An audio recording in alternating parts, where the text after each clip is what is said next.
Pukul 6 waktu Indonesia Tengah, Radio Republik Indonesia ND menghadirkan Warta Berita. Selamat pagi saudara, Anda mendengarkan Warta Berita Daerah RRI ND edisi Jumat 25 Oktober 2024 dengan Sari Berita. Jelang Pilkada, Dukcapil Ngada gencar melakukan perekaman KTP elektronik di kecamatan. Festival Budaya Tunas Bahasa Ibu, upaya melestarikan budaya ND yang bernilai sejarah. Bersama saya Leli Kara, kita ikuti segera berita selengkapnya.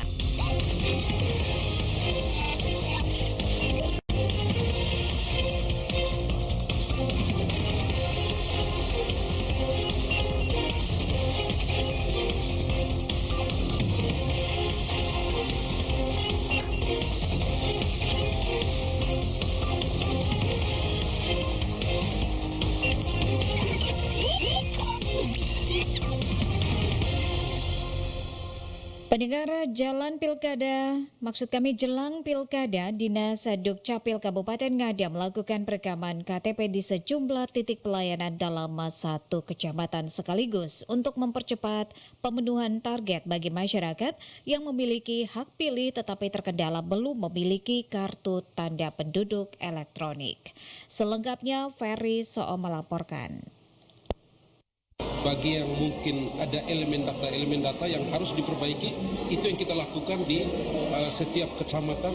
Jelang Pilkada, Dinas Kependudukan dan Catatan Sipil Kabupaten Ngada gencar melakukan perekaman KTP dengan mendatangi masyarakat serta membuka pelayanan di beberapa titik di kecamatan. Kegiatan jemput bola ini dilakukan agar percepatan pemenuhan kebutuhan akan KTP jelang Pilkada dapat terpenuhi sesuai harapan KPU yang mewajibkan pemilih untuk memilih KTP elektronik saat akan melakukan pencoblosan di TPS nanti. Perekaman KTP elektronik yang dilaksanakan di Desa Rakalaba, Kecamatan Kulewa Barat dipenuhi oleh masyarakat dan guru serta anak sekolah menengah atas yang sudah memiliki hak pilih dan terdaftar dalam daftar pemilih tetap untuk Pilkada 2024. Kepala Dinas Dukcapil Kabupaten Ngada Geradus Reo mengatakan bahwa suksesnya perekaman KTP elektronik di kecamatan bergantung pada partisipasi masyarakat untuk mendapatkan pelayanan lebih dekat dan lebih efektif sehingga diharapkan agar masyarakat dapat menggunakan kesempatan baik ini untuk melakukan perekaman. Kita menemukan ada kurang lebih 11.056 data kependudukan yang belum memiliki KTPL. Nah, berangkat dari situasi ini maka kami coba kembali berkoordinasi dengan Komisi Pemilihan Umum sehingga secara berjenjang kita tim penyelenggara pemilu di tingkat kecamatan maupun di tingkat desa itu yang kita coba bangun kerjasama untuk bagaimana kita menyelesaikan, menuntaskan perekaman KTPL maupun perbaikan bagi yang mungkin ada elemen data yang harus diperbaiki, itu yang kita lakukan di setiap kecamatan. Perekaman dengan sistem jemput bola terus dilakukan oleh Dinas Dukcapil Ngada dengan mendatangi masyarakat. Ini merupakan solusi terbaik dan upaya mensukseskan Pilkada Ngada yang sedang berproses menuju hari pencoblosan di TPS tanggal 27 November nanti. RRI ND Ferry Soom melaporkan. Berita selanjutnya, kegiatan Festival Budaya Tunas Bahasa Ibu, Bahasa ND, Lio dan juga Nage yang dilaksanakan Dinas Pendidikan dan Kebudayaan Kabupaten ND sebagai upaya melestarikan budaya ND yang bernilai sejarah. Selengkapnya, Rovinus Wula melaporkan. Kegiatan Festival Budaya Tunas Bahasa Ibu, Bahasa ND, Lio, dan Nage yang dilaksanakan Dinas Pendidikan dan Kebudayaan Kabupaten ND sebagai upaya melestarikan budaya ND yang bernilai sejarah tetap eksis dan berkembang. Hal tersebut disampaikan Kepala Dinas Pendidikan dan Kebudayaan Kabupaten ND Matildis Mensitiwe dalam acara kegiatan Festival Budaya Tunas Bahasa Ibu di ND. Mensitiwe menyampaikan apresiasi kepada panitia pelaksana khususnya Dinas Pendidikan dan Kebudayaan Kabupaten ND sehingga melalui kegiatan festival selain dapat memilih peserta lomba yang berkualitas tentu dapat dijadikan sebagai upaya memperkenalkan budaya tunas bahasa ibu di kalangan pendidikan dan masyarakat. Kadis Pendidikan dan Kebudayaan Kabupaten ND mengajak semua stakeholders untuk sama-sama memberikan dukungan terhadap kegiatan festival budaya tunas bahasa ibu serta dukungan kepada peserta lomba karena momentum dapat dijadikan sebagai media dalam pengembangan kreativitas serta karakteristik generasi muda Ende, Lio, dan Nage. Kemudian melalui kegiatan ini, paling tidak kita telah berupaya mempersiapkan sejak dini generasi muda Ende, Lio, dan Nage yang bisa eksis serta memiliki ilmu dalam menjaga adat, harkat, martabat, dan budaya Ende, Lio, dan Nage sehingga tetap lestari. Ia menjelaskan upaya pelestarian budaya adat istiadat Ende, Lio, dan Nage khususnya dalam bidang bahasa kepada masyarakat perlu ditingkatkan mengingat saat ini khususnya generasi muda Ende, Lio, dan Nage sebagai penerus masa depan lebih tergiur pada budaya modern yang membuat mereka lupa bahkan meninggalkan budaya daerah warisan para nenek moyang. Bapak Ibu sekalian, peserta undangan, tadi sudah disampaikan panjang lebar oleh panitia. Tetapi di sini saya mau menggarisbawahi bahwa kegiatan ini adalah kegiatan yang baru pertama kali, sehingga kami ingin mengajak bapak-bapak camat untuk festival yang seperti ini boleh dilanjutkan di wilayah Bapak Ibu sekalian. Karena hal-hal yang sifatnya kemurnian, keaslian daripada budaya dan adat istiadat dengan pengaruh perkembangan zaman dan teknologi sudah mengalami degradasi, penurunan nilai di sana. Sehingga karakter anak sudah sedikit mengalami penurunan nilai karena karakteristik lokal kita mendapat pengaruh luar yang sangat besar. Mensi TV menambahkan budaya dan adat istiadat Ende, Lio, dan Nage memiliki sejuta makna serta mengandung nilai-nilai luhur kehidupan yang bisa dijadikan sebagai landasan dalam kehidupan sosial masyarakat, baik dalam hal kepemimpinan, etika dan perilaku maupun kearifan lokal dan lainnya. RRI Ende Rofinus Fula melaporkan.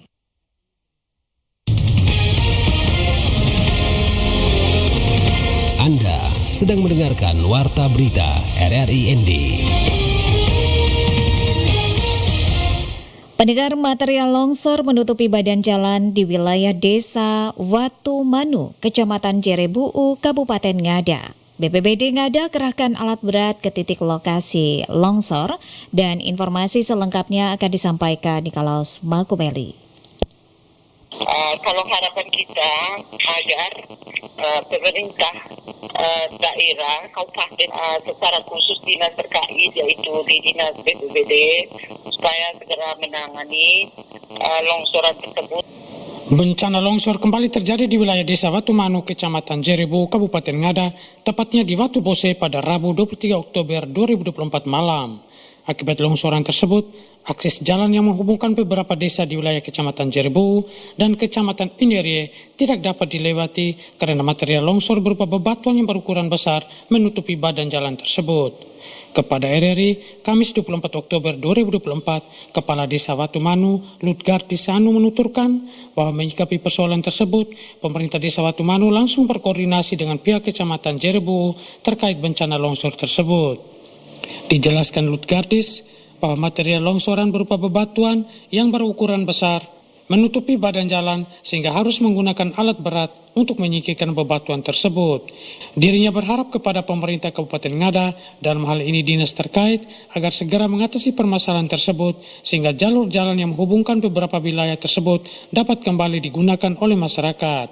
Dirinya juga menghimbau kepada masyarakat agar tetap waspada saat melewati ruas jalan tersebut. Kalau harapan kita agar pemerintah daerah kabupaten secara khusus dinas terkait yaitu di dinas BPBD supaya segera menangani longsoran tersebut sehingga bisa kembali aktivitas warga masyarakat atau siapapun yang menggunakan jalan tersebut secara khusus dari jurusan Pada Babela agar bisa kembali nyaman seperti semula.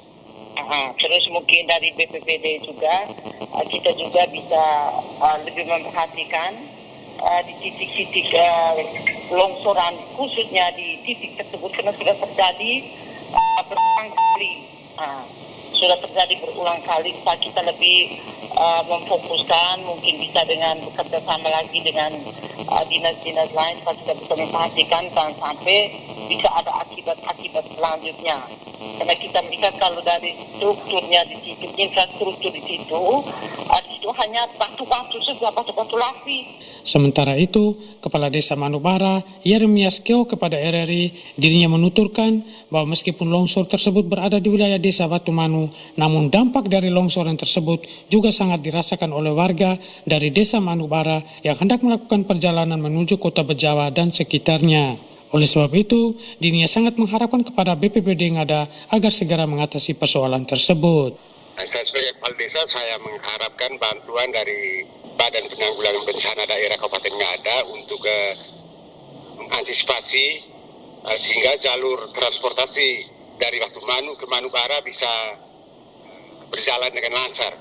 Dan saya juga menghimbau kepada seluruh masyarakat yang menggunakan jalan jurusan dari Watumanu ke Manubara untuk sementara waktu bisa dihentikan, bisa cari jalan alternatif yang lain karena memang kondisi jalan saat ini memang tidak bisa dilalui baik kendaraan roda 2 maupun roda 4. Itu harapan saya dari sebagai Kepala Desa Manubara. Menanggapi bencana longsor tersebut, Kepala BPBD Kabupaten Ngada, Emmanuel Kora, kepada RRI, Kamis 24 Oktober 2024 menuturkan pihak BPBD Kabupaten Ngada sigap terkait persoalan tersebut, yakni dengan mengerahkan alat berat menuju titik lokasi terjadinya longsoran. Terkait dengan longsoran ini, hari ini pemerintah Kabupaten Ngada melalui BPBD sudah siap untuk menuju lokasi dengan sementara alatnya bergerak menuju ke lokasi menangani longsoran tersebut. Dirinya juga menghimbau kepada masyarakat yang melintasi ruas jalan tersebut agar tetap waspada terhadap longsoran susulan dan untuk sementara para pengguna jalan dapat menggunakan jalur alternatif lain baik melalui Aimere maupun Boba sambil menunggu penyelesaian pekerjaan. RRI Ende, Nicholas Makumeli melaporkan. Kita beralih ke berita lainnya. Penjabat Bupati Lembata harapkan mendapat rekomendasi pangan dari mahasiswa magang studi independen bersertifikat di daerahnya. Laporan Lady Badin. Penjabat Bupati Lembata Paskalis Olatapo Bali mengharapkan agar program magang studi independen bersertifikat atau MSIB dapat memberikan rekomendasi kebijakan tematik terkait penganekaragaman pangan berbasis sumber daya lokal, di mana saat ini sebanyak 212 mahasiswa yang mengikuti program tersebut telah ditempatkan di 29 desa di Kabupaten Lembata. Dirinya berharap output dari program tersebut tidak hanya bertujuan untuk mengumpulkan data, tetapi juga diharapkan menghasilkan rekomendasi kebijakan tematik yang mendukung penganekaragaman pangan berbasis sumber daya lokal. Kita diminta untuk menyusun rencana aksi daerah percepatan tersebut. Oleh karena itu, output dari program magang ini untuk kedaulatan pangan, saya mohon agar tidak hanya berupa pangkalan data, tetapi mungkin berupa usulan-usulan atau rekomendasi-rekomendasi kebijakan tematik berkaitan dengan penganekaragaman pangan berbasis sumber daya lokal, khususnya pada 29 desa sasaran. Program MSIB ini diselenggarakan oleh Direktorat Kepercayaan Terhadap Tuhan Yang Maha Esa dan Masyarakat Adat, Kementerian Pendidikan, Kebudayaan, Riset, dan Teknologi. Dan program ini mengusung tema Muda Berdaya untuk Kedaulatan Pangan. Para mahasiswa diharapkan dapat memberikan masukan strategis guna mendukung kedaulatan pangan lokal, sekaligus membantu menyusun rencana aksi daerah yang lebih komprehensif. RRI ND, Lady Badin melaporkan.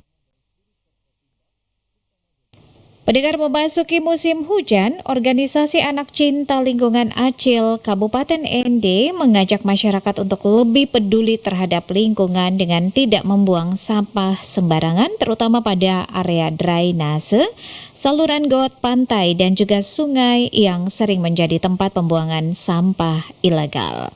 Suimam melaporkan. Ketua Acil Kabupaten Ende Umar Hamdan, Kamis 24 Oktober 2024 mengatakan pengelolaan sampah yang baik sangat penting untuk mencegah penyumbatan saluran air yang menyebabkan banjir di daerah pemukiman maupun di jalan. Dengan menjaga kebersihan lingkungan, masyarakat juga dapat mengurangi risiko kerusakan infrastruktur akibat banjir.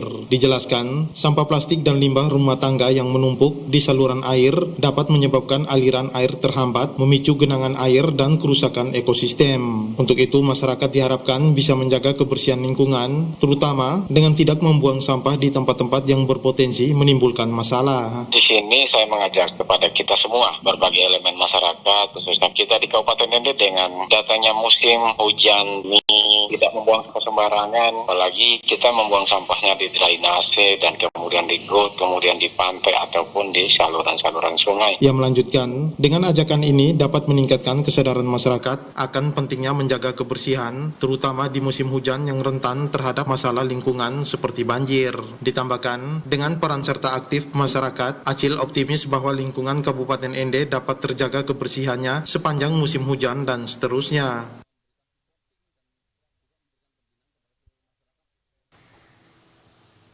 Satlantas Sapolres Ngada bersama Kodim 1602, maksud kami 1625 Ngada menggelar operasi zebra di Kabupaten Ngada. Berbeda dari biasanya, dalam operasi ini kendaraan tidak ditahan. Operasi lebih berfokus pada edukasi masyarakat agar tertib berlalu lintas. Selengkapnya Oris Goti melaporkan. Operasi Zebra yang berlangsung dari 14 hingga 27 Oktober di Kabupaten Ngada tidak menahan kendaraan kecuali bagi pengendara yang melakukan pelanggaran berat. Hal ini disampaikan oleh Kasat Lantas Polres Ngada, Ibtu Irmawan Pujianto kepada RRI Ende Selasa 22 Oktober. Menurutnya operasi kali ini mengutamakan pendekatan edukatif. 27. Dari tanggal 14 sampai tanggal 27. Kalau untuk kendaraan kita tidak ada tahan kendaraan, paling kita kasih teguran karena memang kita diperintahkan seperti itu. Sejauh ini semua kita kasih teguran, mengarahkan mereka yang tidak lengkap, contoh tidak punya SIM, kita arahkan buat SIM. Ibtu Irmawan menambahkan bagi pelajar yang melanggar pihaknya akan memanggil orang tua untuk diberi teguran.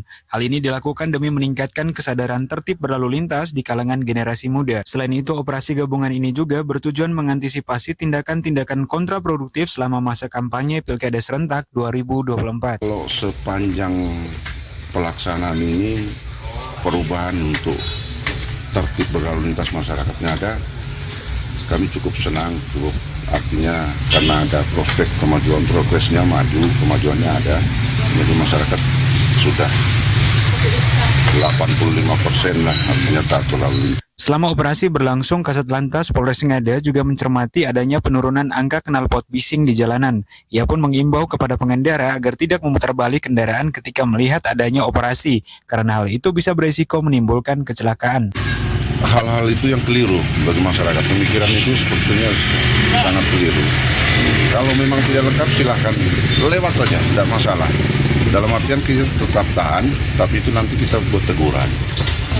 Kita buat teguran, artinya kalau dia putar balik arah, resikonya fatal, bisa terjadi kecelakaan. Jadi Ibtu Irmawan Pujianto berharap agar kesadaran berlalu lintas di Kabupaten Ngada terus meningkat. Dari Ngada, RRI Ende Oris Goti melaporkan.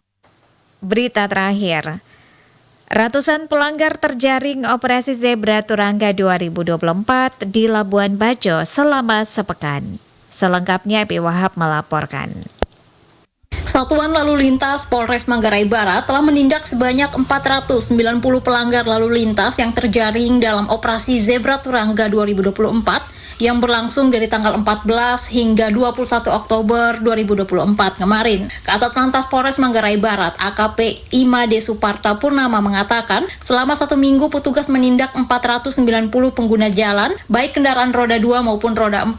Dari jumlah tersebut rincian penindakan untuk kendaraan roda 2 ada sebanyak 472 unit, sedangkan untuk kendaraan roda 4 ada sebanyak 18 unit. Kami menyampaikan bahwa operasi Zebra Turangga tahun 2024 2024 yang dilaksanakan mulai dari tanggal 14 Oktober sampai dengan tanggal 27 Oktober.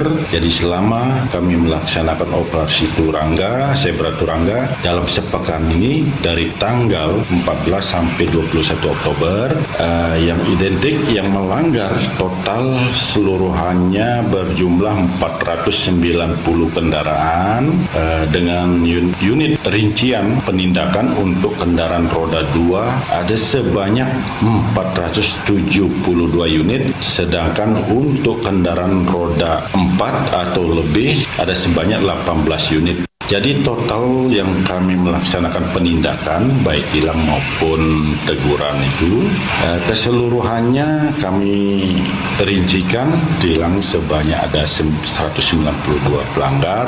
Untuk tegurannya yang kami mendominasi ada 298 pelanggar. Nah itu pun hasil selama 7 hari operasi Zebra berlangsung. Dia juga menjelaskan dari jumlah pelanggaran tersebut pengendara roda 2 rata-rata tidak menggunakan tanda nomor kendaraan bermotor atau TNKB, disusul tidak memiliki surat izin mengemudi SIM, surat tanda nomor kendaraan bermotor STNK kadaluarsa, dan tidak menggunakan helm berstandar nasional Indonesia.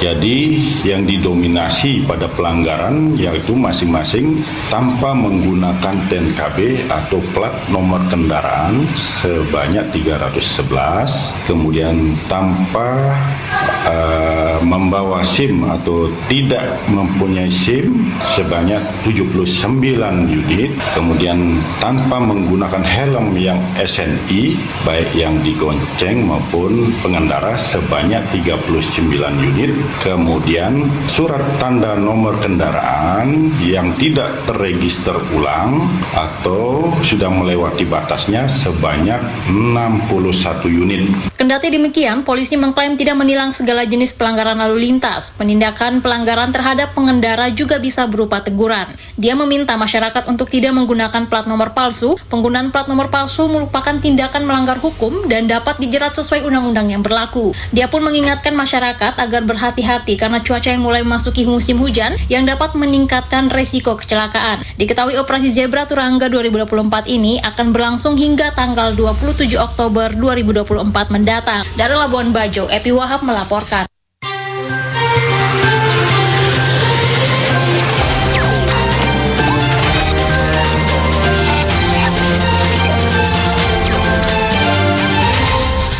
Terima kasih Anda telah mengikuti Warta Berita RRI ND.